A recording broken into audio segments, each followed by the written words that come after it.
ku yi murnar auren yarku ake. Ga ango amarya. Ina dangin mu kuma duka ku taso ku nuna murna. Mahaifiyar mu mama ga ango taso ke nuna murna.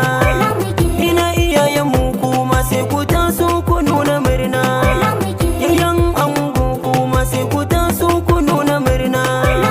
Gane na ango mu ma a wanga rana mu nuna murna. Abokanai na ango kuma ku taso ku nuna murna. Farin ciki da murna ya sani na doka tambari na. Dangina mu gaba ɗaya zan so ku taso ku yi murnar auren ɗanku ake. Ga ango amarya. Farin ciki da murna da fara'a zan yi mai isata.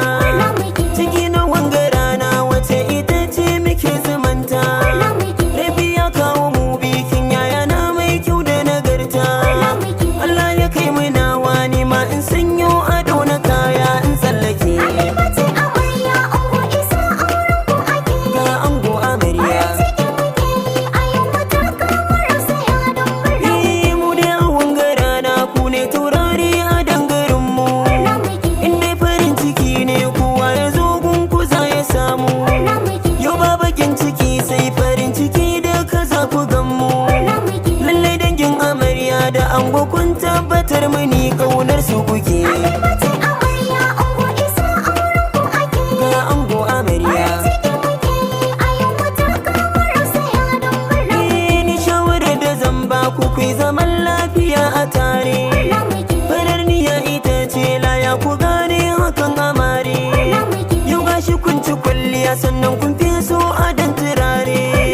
Kowa ya gan ku ya san cewa a cikin farin ciki ranar nan kuke. Ga ango amarya.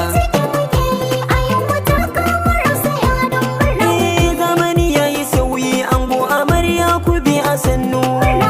Alkawari ku damke shi da amanar juna a hannu. Inda ku kai hakan to fa babu ku ba zare idanu. Hakan ne za ya sa ku ji daɗi har ma wasu su zo koyon ku suke.